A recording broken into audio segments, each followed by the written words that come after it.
She was humiliated at the party, mocked until her spirit broke.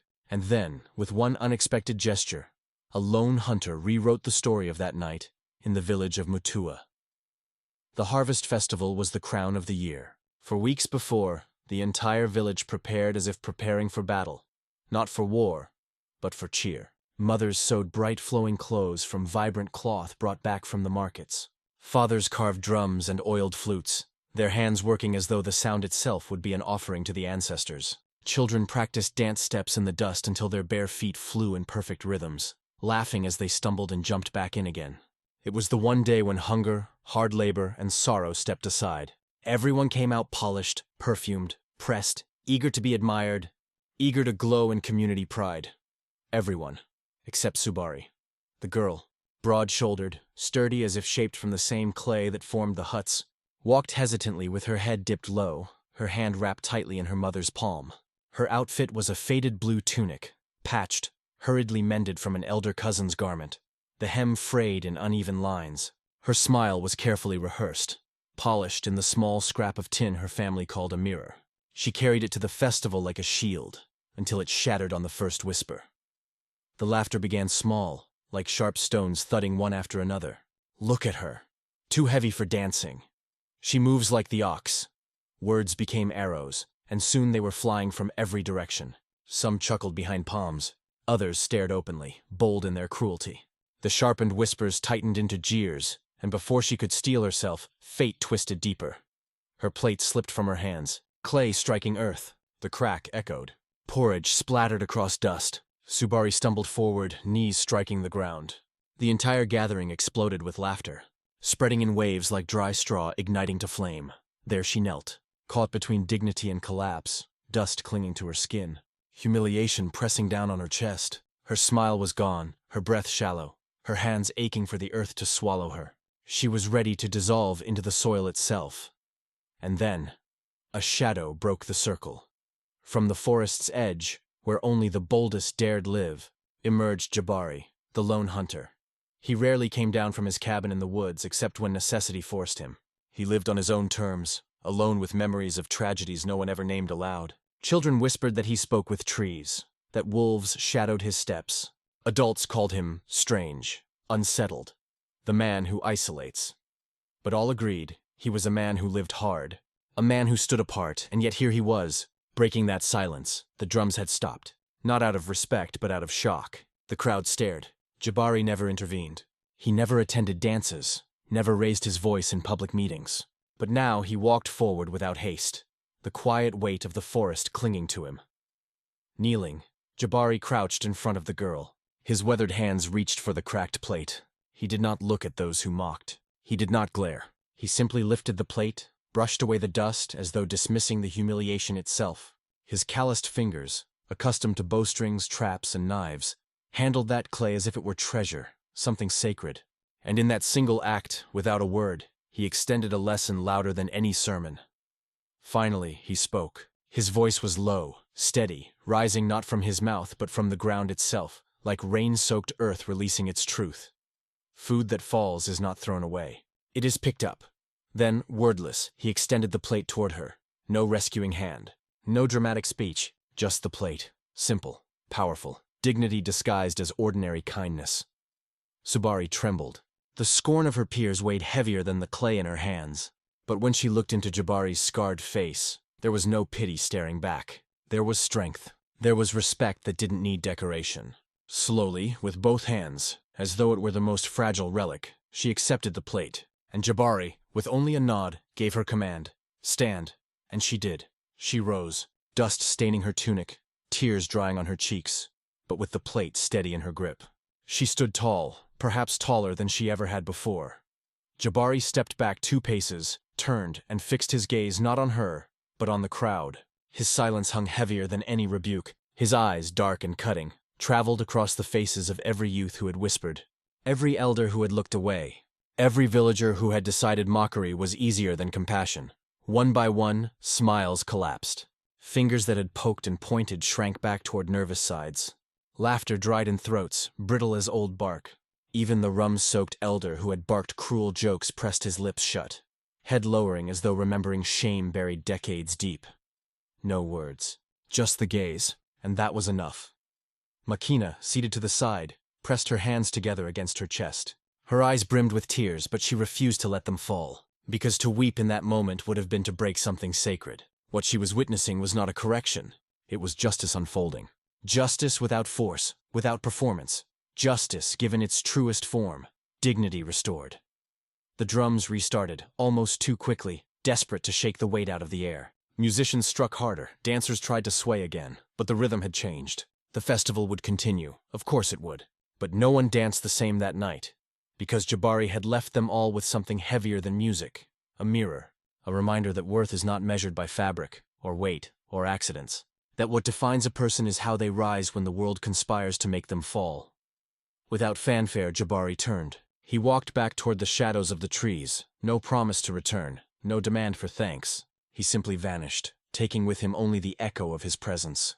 He returned to silence but left thunder behind, and Subari. She sat apart from the circle, the cracked plate balanced across her lap, hands tracing the uneven edge. She did not eat. Hunger had no place in her chest anymore. Instead, there stirred something new, something alien but fierce. Not joy, not yet, but no longer pain either. For the first time, she felt seen. Truly seen. And in that recognition, shame could not dominate.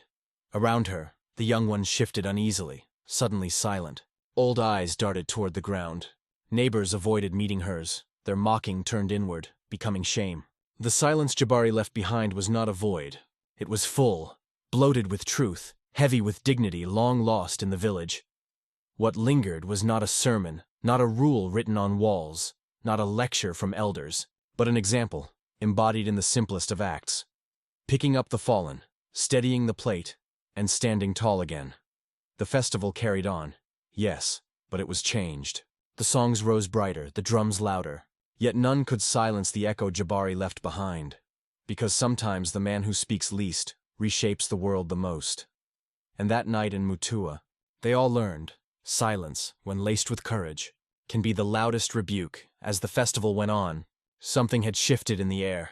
Laughter once free, now came cautiously. The music, though cheerful, sounded slightly off. People danced, but with sideways glances. The image of Zubari on the ground, the dirty plate being lifted and Jabari staring into every face like a mirror. It lingered like invisible smoke in that village where words were spent carelessly. His silence struck like thunder. It didn't hurt, it awakened, it didn't accuse, it taught. And in a land where many speak but few listen, that is rarer than rain in a drought, rarer and far more powerful. That night, even after the drums had gone quiet and the bonfire turned to ash, Zuberi could still taste the bitterness of the earth in her mouth. She bathed with eucalyptus leaves and ash soap, scrubbing her arms as if trying to erase the marks left by other people's laughter. But shame doesn't wash off with water. The clay plate, now clean and tucked away, still seemed to weigh in her hands, not because of the ceramic, but because of what it symbolized. A fall, a gesture, a look that hurt more than any word ever could. She lay beside Marina, but sleep didn't come easily. The memory of the fall flashed through her closed eyes like lightning, but more than the humiliation. It was Jabari's gaze that wouldn't leave her in peace. A gaze that didn't hurt, but stirred something. A gaze that didn't show pity, but something even worse in her view, compassion, and that Zubri couldn't stand. Not after everything she had done to prove she was strong, that she didn't need anyone, that she could get up on her own. The next morning, the sun hadn't yet climbed above the palms when there was a knock at the door. 3 firm-spaced knocks from someone who wasn't in a hurry, but wasn't going away either. Markina, eyes tired and headscarf in place, opened the door carefully outside him. The same man who had helped her stand before. Everyone now holding a woven basket in his hands, bringing 2 corn loaves, a strip of smoked meat, and silence. Yes, once again, silence. Zuberi came to the door. Her hair was hastily tied, her dress wrinkled, her feet bare. When she saw him, her chest tightened again. But this time it wasn't shame. It was something else. A bruised pride, a tangled anger, a knot in her throat, wanting to burst out as both scream and sob. "I don't need pity," she said, trying to keep her voice steady, but it cracked on the last word. Jabar. I didn't flinch. He simply placed the basket on the doorstep, not stepping inside, not forcing his presence. He looked at her like someone listening to an old wound, and replied with a calmness that seemed born from many lived silences. "I don't give pity. I just respect those who've been hurt and still show up." Then he turned his back and walked away, leaving not just the basket, but a discomfort she couldn't quite explain. Zubri wanted to yell, to tell him he didn't know her, didn't know the nights she cried alone in the fields, the times people tried to stitch herself together with the needle of scorn. But the door stayed open. The sun came in, and she just leaned against the clay wall, staring at the ground, as if it still bore the mark of last night's fall. Marina came closer, wrapped an arm around her shoulder, and said softly too, "Much pride hurts too, daughter. Sometimes you have to let someone care, even if it's just for a moment." But Zubri didn't reply. She stood there, eyes fixed on the straw basket, her chest tightened by something she couldn't name due. It was hard to understand why that gesture so simple, silent, even beautiful, hurt so much. Maybe because it disarmed her, because it exposed what she most tried to hide. The desire to be seen, to be cared for, to not have to carry it all alone. In the village, many still whispered about what had happened, some with hushed voices, others with half-contained laughter. But no one dared to repeat the same insults. Jabbar's silence had left deeper marks than the mud after rain. Dot and Zuberi, even wanting to push that man away, couldn't. He had held a mirror up to her, a mirror that showed a strong woman. Yes, but also one tired of pretending not to feel. Woman who wanted respect, but hadn't yet learned how to accept care. Because for her, every act of kindness felt like pity, and every outstretched hand reminded her of abandonment. The plate, the basket, the look, all of it meant more than it seemed. It was as if Jabari had seen something in her that no one else ever wanted to see. Not the shame of her body, not the fall at the festival, but the courage to rise anyway and face the world again with her. Head held high, Dot. And that, even if she didn't know it yet, was the beginning of something far beyond pride. It was the start of a healing that doesn't come from herbs, but from truth. A healing that only begins when someone finally is not judged but seen. Seen and respected. That same afternoon, while the midday heat doled the roosters and made the clay walls crackle, the comment came like a slap to the soul. Marina was in the backyard turning over banana leaves to prepare some yam fritters when she heard what she hadn't wanted to hear. Dot. The voice came from the neighbor. Donna Kemenlu stunned envious sighed and with a mouth that never knew silence. She doesn't even have a husband and still wants to show off at the party. The sentence was said to another woman, but loud enough to clearly cross the fence made of vines and scrap metal that divided the yards. And it did cross like a knife because poison isn't always in what is said, but in how it's said. And in that tone there was more than judgment. There was contempt. A contempt wrapped in laughter, dressed in superiority, carrying the weight of passive cruelty. Makina stopped what she was doing. She stood still, hands dirty with doe eyes, fixed on the cracked ground. She didn't answer. She didn't snap back. She just took a deep breath like someone swallowing a sadness she knew far too well. Because this wasn't the first time she'd heard something like that. And deep down, she knew it wouldn't be the last. She wiped her hands on the hem of her dress and slowly walked inside. She found Zuberi sitting under the shade of the mango tree, staring at the horizon like she was searching for a way out beyond the trees. Her face looked calm, but it was a strange calm. The kind that comes after you've cried everything out on the inside. And all that's left is silence. Mashina didn't say she heard it, didn't say it hurt. She just sat down beside her and started making tea. She mixed buldo leaves, a stick of cinnamon, and a few dried orange peels. The scent drifted gently through the air like an old memory, and without looking directly at her daughter, she spoke in a low voice, almost like a prayer. "My daughter, those who have never been looked at like a whole don't understand the value of being ground." Zuber looked at her puzzled, but she didn't ask because she understood. She understood that Makina wasn't just talking about the party or the comment. She was talking about their whole lives, about all the days they'd been invisible. All the times the world had treated them like leftovers, as if they were nothing but the absence of beauty, of status, of love, as if being a woman, poor and alone, was something to be ashamed of. And it was there in that simple tea, in that phrase born from pain, that an ancestral strength hid the strength of someone who carried a family on her back without asking for applause. The strength of someone who stitched dignity together in the silence of the early morning. The strength of someone who had always been the ground, even when all others saw was a hole. Mashina then handed Zuberi the cup and smiled. A sad smile but firm, the kind that says, "I know. I saw, but I'm here." And Zuberi, as she took the cup, felt her hands tremble. Not from the weight of the clay, but from recognition, from the pain that, being so old, had already become part of her skin. And Donna Kimia kept talking on the other side, criticizing, judging, pointing fingers. But her words no longer pierced the same way. Something had changed. Jabbar's gesture, her mother's gaze, the silence of shared shame, All of it had begun carving out a new space inside. Zubri, a space where something rare had started to grow. The awareness of her own worth. It wouldn't happen overnight. The wound was still open. But now there was something else. A seed. A seed of dignity watered by silent tears, wise words, and above all the certainty that being invisible is not the same as being insignificant. That afternoon, Zubri didn't cry, but Marina did. She cried when she returned to the bedroom and sat on the edge of the bed. She cried insolence so her daughter wouldn't see because she knew the pain she felt. The pain of watching the world hurt the one she loved most was heavier than any personal humiliation. And as she wiped her tears with the hem of her apron, she whispered softly like a mantra. She learned to be the ground. And one day, those who stepped on her will have to look up because she will bloom. Even so, despite it all, she will bloom. The next day began with a different kind of silence. The village, usually stirred by the sounds of roosters, children running, and women sweeping the yard with grass brooms, felt more restrained. It was as if the earth itself still bore the weight of the night before, as if everyone was inwardly chewing over what they had seen, what they had heard, and what they had chosen not to say. Zubri woke up early, not because she wanted to, but because sleep, when wounded, never lasts long. She woke with puffy eyes and a body still aching from the fall. But what hurt the most was pride. She wiped her face with a cloth, fixed her hair with her hands, and without saying a word to Makina, walked out to the backyard. She sat on the stone where she usually cracked corn, and stayed there staring at nothing like someone waiting for the wind to bring an answer. The sun had barely risen when the 3 knocks came again, the same as the day before. Strong, slow, steady. Makina opened the door, wary, and there was Jabaru, this time with a bundle of bamboo tied to his back, a cloth bundle under his arm, and once again that unhurried gaze, a look from someone who wasn't in a rush to be understood. Suber heard the door but didn't move. She only turned her face slightly and saw him standing there like an old tree, unmoved by the wind.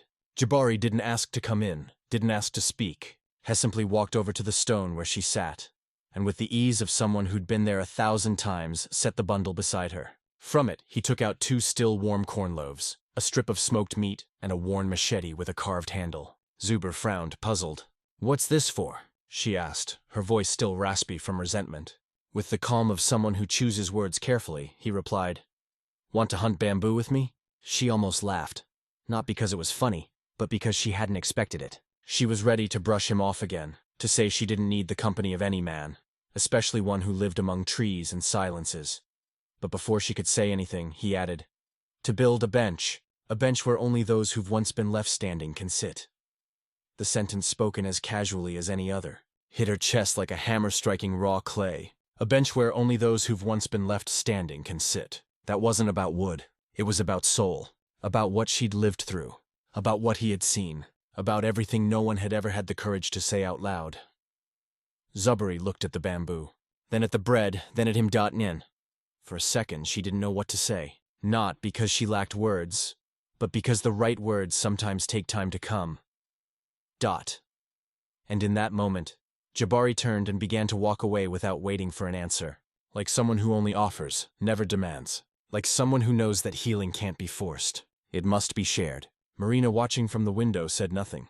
But in her eyes was a mix of surprise and hope, as if she were finally witnessing something blooming, where there had only been dry soil. Zuber sat there for a few more minutes, staring at the bundle of bamboo. Then she stood. She took the bread, broke off a piece, and ate slowly. It wasn't just food. It was an invitation, a path, a seed. Then she went inside, washed her face, tied a scarf around her head, and walked toward the woods.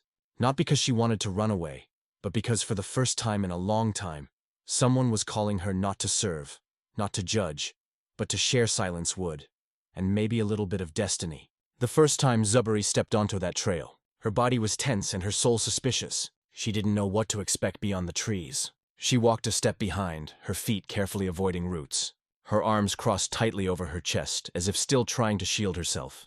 Even after accepting the invitation, Jabari walked ahead, machete in hand, clearing the path. He didn't speak, didn't look back. It was as if he knew silence was the only language Tupin wounds could share. The forest was dense but not frightening.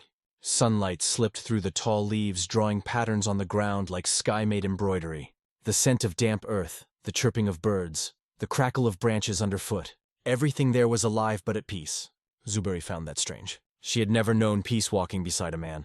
She had always expected judgment, pressure, comparison. But with Jabari there was only presence, and that to her was entirely new. In the first days, they barely spoke. He pointed to where she should cut. She tied the bundles. He carried the heavier loads. She watched how he knotted the ends with vine. There were no plans, no promises, just work, sweat, and a strange sense of calm, until one day something shifted. It was a cloudy morning with the smell of rain hanging in the air. They walked in silence as usual when suddenly Zuberi stopped. She looked at a moss-covered stone and said almost without realizing, "I used to hide here as a child. When they called me a monster." Jabari didn't respond. He just sliced through the brush with his machete and stayed quiet. But that silence was different. It wasn't absence. It was listening. And in that kind of listening, she began to speak. On another day, she told him about her brother who got married and never came back. About how Makina aged quickly, trying to care for the house, the crops, and the pain all alone. She spoke of a boy from the neighboring village she once loved, who only wanted her in secret. She said no one had ever asked for her hand, that her dresses were always hand-me-downs, that even the earrings she wore at the last festival belonged to an aunt who died and left no inheritance. Just memories. Jabbar listened. He never said, "I'm sorry." He never interrupted. He simply walked beside her like someone carrying the weight with her without touching it.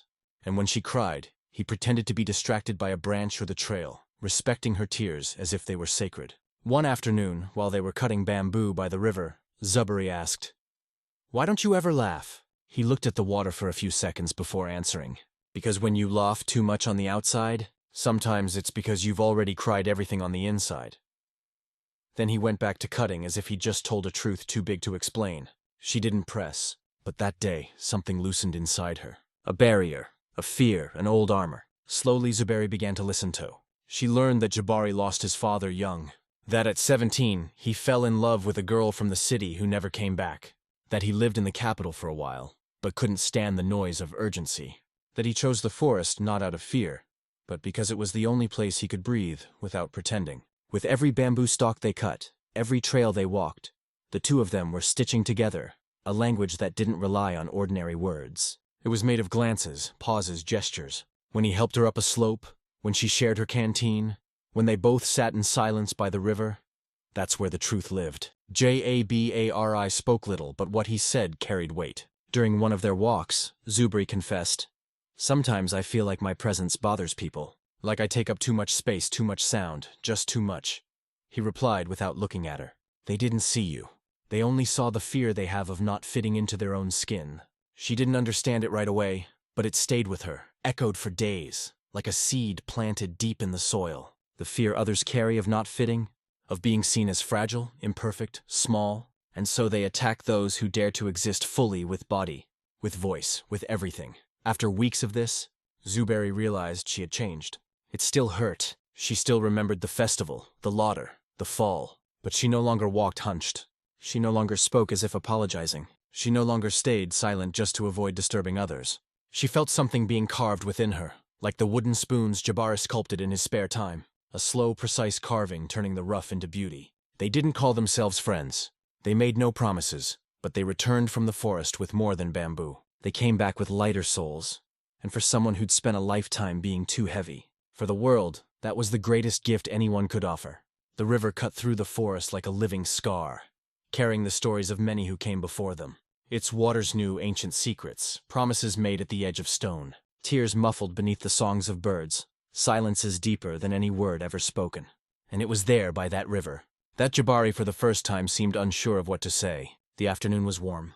The sky glowed with a soft orange and the tree leaves swayed gently as if dancing to music. Only the truly attentive could hear. They had spent the entire day working, cutting bamboo, tying bundles, gathering vines, and now they sat by the riverbank, sweaty, tired, but at peace. Zuberi dipped her feet in the water, tracing circles with her toes like a distracted child. Her face was calm, but her eyes carried away. Jabari knew well the look of someone who, even exhausted, still feared being left behind. Of someone who had picked herself up so many times. She no longer trusted any hand that reached out. He watched her for a while, saying nothing. And when he finally spoke, it wasn't to flatter or to comfort. It was to say what he had been holding back. "One day I might leave." Zuber turned her face slowly, as if she had already expected those words. She didn't flinch. She didn't react with drama. She just fixed her gaze on him like someone silently asking him to go on.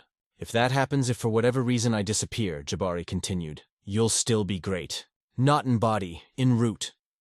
She didn't answer right away, but her chest tightened as if his words had slipped through a door she'd been trying to keep shut. Great in root? She asked with a faint, almost sarcastic smile. The kind of smile used to test whether someone truly means what they say. He didn't smile. He kept looking at the river, his feet planted firmly in the soil, as if he needed the earth to anchor him there, because roots you can't pull them out with words, or shame, or absence.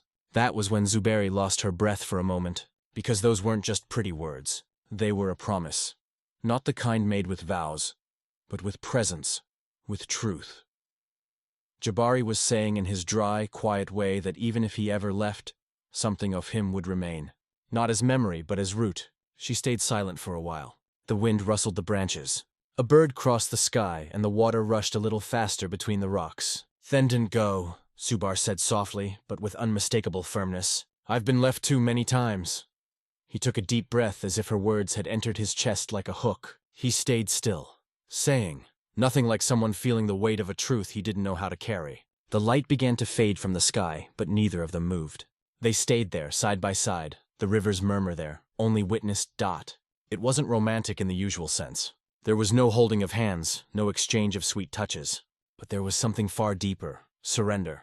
Because for Zuberi, saying don't go was to admit she wanted to confess she had let someone in. And for Jabari, hearing it meant recognizing he was no longer alone, that the solitude he once chose for protection, no longer protected, it confined.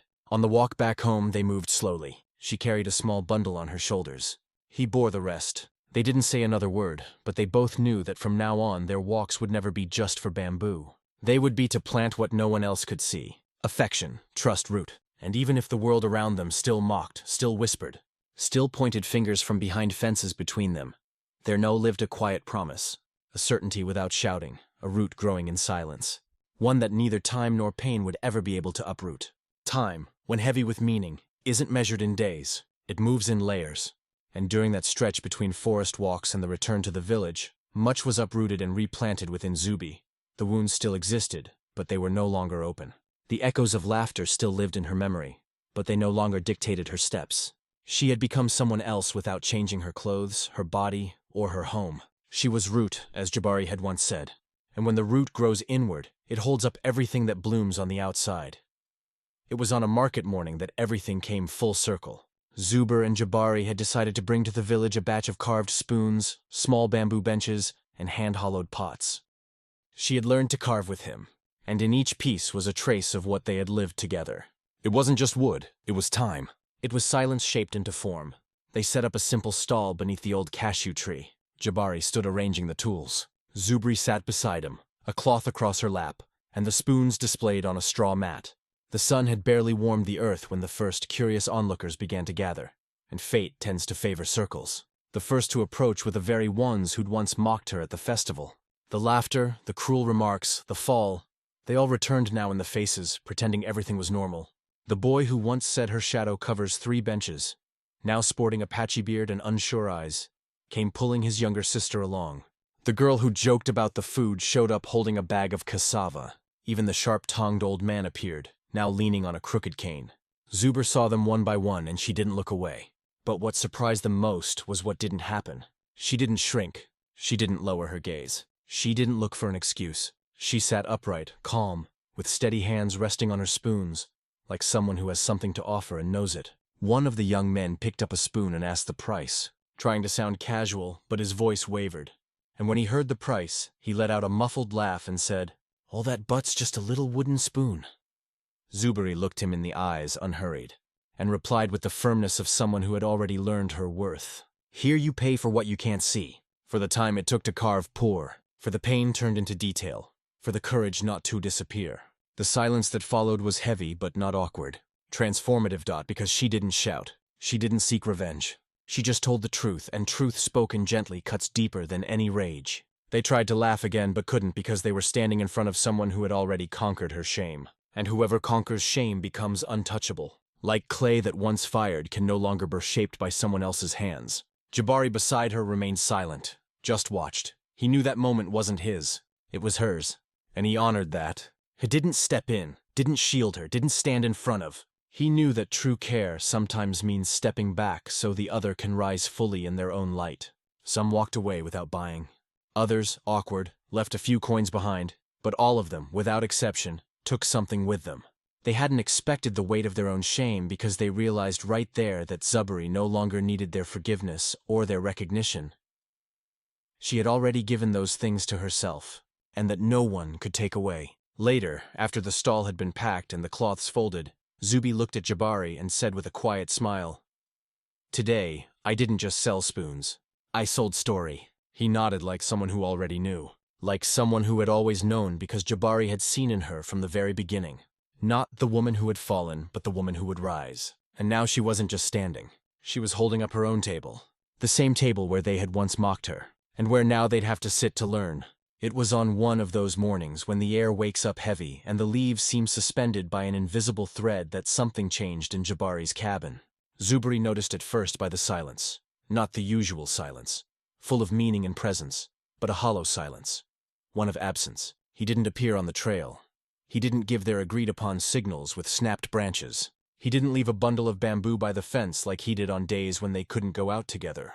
The day passed with no word. So did the second. On the third, Zuber went there. The trail was, as always, narrow, damp, with fresh footprints. But the cabin door was barely ajar, and no smoke rose from the clay oven. She knocked 3 times with her knuckles. Nothing.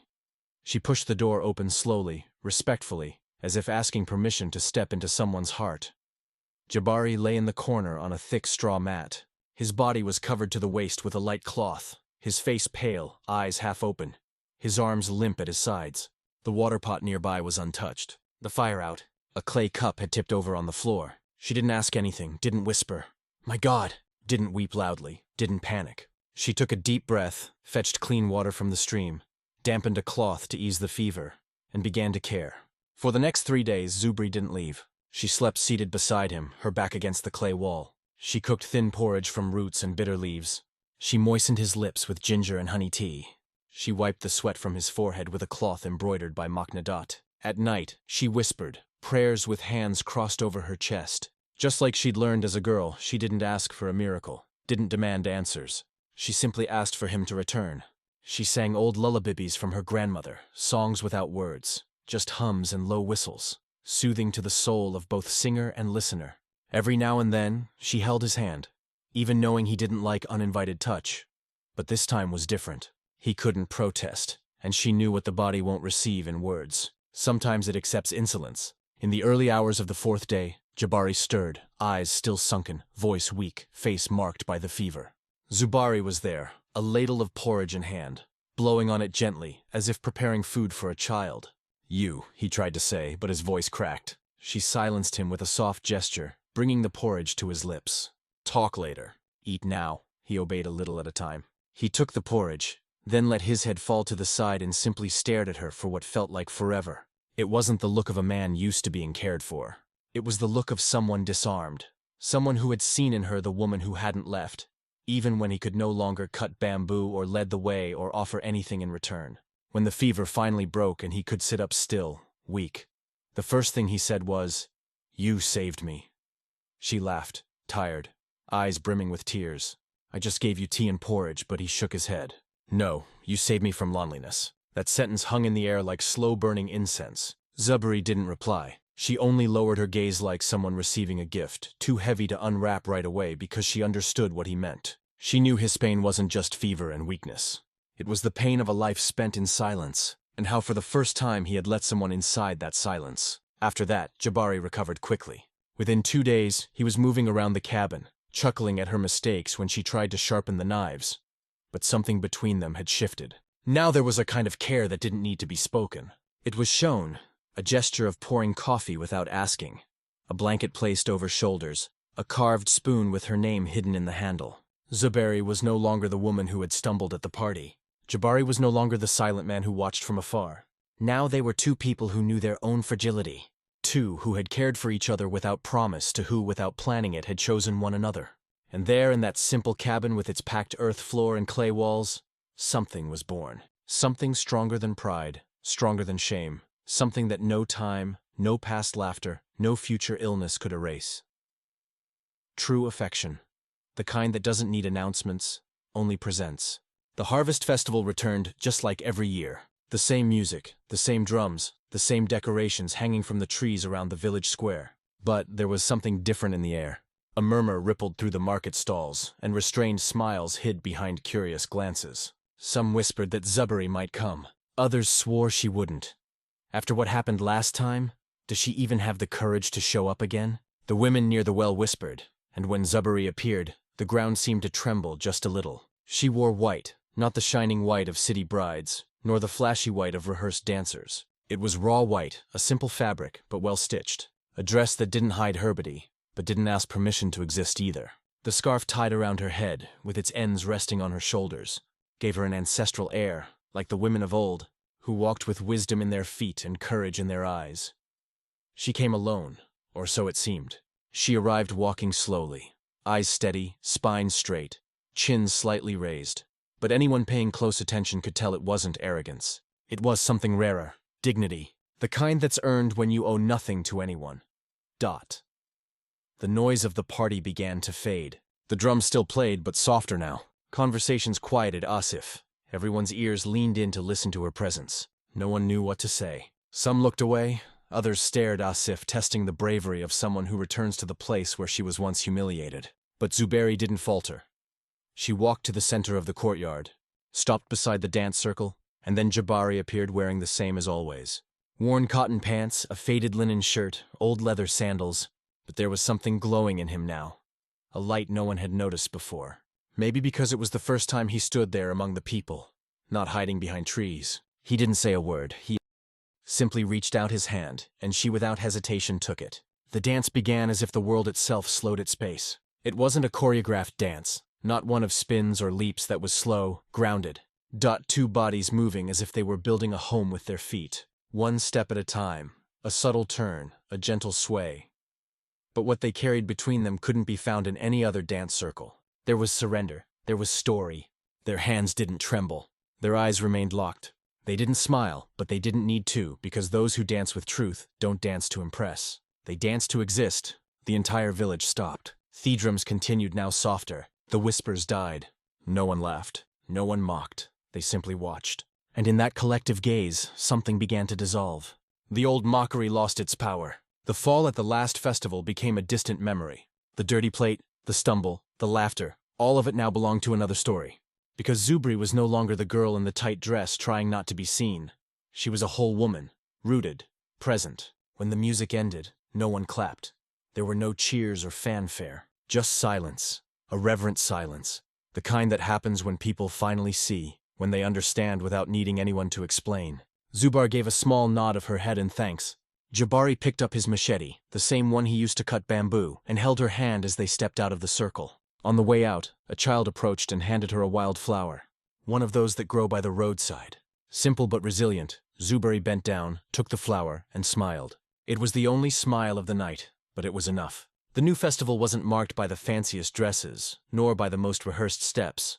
It was marked by the courage of someone who returned, by the truth of someone who once fell and danced afterward, by the strength of someone once humiliated, and who without saying a single word, silenced them all. Not out of fear, but out of respect, out of recognition, because she had finally been seen, as she deserved, as she was, as she had always been. After that festival, the village was never quite the same. Not because the customs changed or the drums played differently, but because somehow everyone started carrying a mirror, an invisible mirror, but always there. Every time someone mocked another, every time whispers circled around a simple woman, or laughter echoed at a body that didn't fit the mold they'd invented, that mirror appeared, and it reflected, and it reminded Zubari. The woman who once fell with a plate in her hands and her soul on the ground became a symbol of something stronger than beauty. She became a symbol of courage, the courage to return to where she fell, to dance where she had once been ridiculed, to forgive without forgetting, to not hide after pain, the courage to accept affection without apologizing for being big in body, in spirit, in presence. Jabari, the one no one used to look in. The eyes was no longer just the solitary man. He became a living memory, a witness that sometimes the deepest wisdom isn't in those who speak beautifully, but in those who listen insolence. He relearned how to coexist, not out of need, but by choice, because he discovered beside her that it's possible to live within someone without walls, without a roof, without fear of leaving or staying. Dot Machna, who for so many years had lived in her daughter's shadow, was now recognized as Root Dot. People greeted her with more respect, more gentleness, like those who finally understand that every woman who carries another on her back is in truth the frame of the house. The carved spoons became a village craze, not because they were perfect, but because they carried story. Each curve, each detail, each imperfection told something, and many bought not for the wood, but for the hope of taking home a piece of the strength Zubri had come to present. The old man who mocked her, now more hunched than ever, was seen one day watching Zuberi walk by with a strange expression. Not guilt, not anger. Something between admiration and regret. Perhaps deep down he knew he'd missed his chance to make it right while there was still time. But Zari carried no vengeance. She carried memory. She carried steadiness. She didn't walk through the village demanding anything. She didn't parade herself. She simply walked with dignity. And that was enough for everyone to know. There walks someone who has suffered but did not break, who has fallen but did not allow herself to be stepped on, who was once called the Shadow, but now she shines. Dot. The bamboo bench was placed under the tree near the square, and those who sat there knew that spot wasn't for just anyone. It was for those who had once been left standing, for those who learned to be ground after being seen as a whole, for those who understood that the worth of a life is not in the clothes worn at the festival, but in the ability to keep dancing even after the fall. And they still say to this day in the village, those who mocked forgot, but those who were lifted never lowered themselves again. That's the deepest truth of those lands, because pain might be forgotten by those who cause it, but for those who live through it, pain transforms into strength, into name, into story. Dot. And now every time someone stumbles, every time a woman arrives with her head down, there's always someone who whispers, "Remember Zuberi from the festival? She fell, but she rose and danced." And with that, the cycle continues. Of pain that becomes root, of fall that becomes beginning, of silence that becomes voice, of contempt that too late turns into respect. Because there are wounds that teach, but there are also people who, even while wounded, teach the world how to love better, and Zuberi was one of them. If this story touched your heart, let us know where you're watching from. Leave a comment below. We'd love to hear from you. Don't forget to like the video, share it with your friends and family, and subscribe to the channel. That really helps us keep bringing you real and emotional stories like this one. Thank you for being part of our